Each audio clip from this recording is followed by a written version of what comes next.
Well, let's look at some scriptures and see what they say. Proverbs 15, verse 19. Proverbs 15, verse 19. It says, "The way of the lazy one is like a hedge of thorns, but the path of the upright is like a level highway." There's that highway again. The path of the upright contrasted with the way of the lazy one. Could we become lazy? You know, it's easy to think, well, I'm baptized, I go to the meetings, I go out in field service, so I'm on the road, and I'll get there. Well, we hope you will.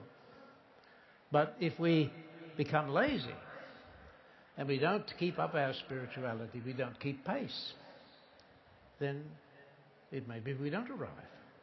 So we don't want to be lazy physically. We don't want to be lazy spiritually. How could that happen? Well, we could go to the meeting without preparing. We could read the Bible occasionally, but neglect to do so every day. We could let our thinking develop along other lines so that spiritually we don't think that much about the truth.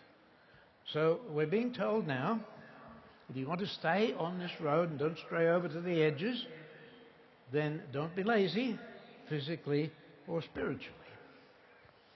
All right, we're going to be aware of that, aren't we? Let's look at another scripture. 2 Corinthians chapter 6, and we're going to look at verse 14. 2 Corinthians chapter 6, verse 14. It says, "Do not become unevenly yoked with unbelievers. For what fellowship do righteousness and lawlessness have? Or what sharing does light have with darkness? Do not become unevenly yoked with unbelievers." Now we're on the road, we're travelling. Could we be tempted to date someone who's not a believer? Could we be tempted into marrying someone not a believer? Will we then be on the road? You see, if we start even thinking that way, aren't we getting near the edge? We don't want to be near the edge. We want to be in the safe middle of the road. So we're told, don't do it. Now, it's easy to say, okay, I'm not going to do it. But you know, we meet a lot of people, and sometimes people in our work, and they're nice people, and we tend to say sometimes, well, you know, this person is better than some brothers.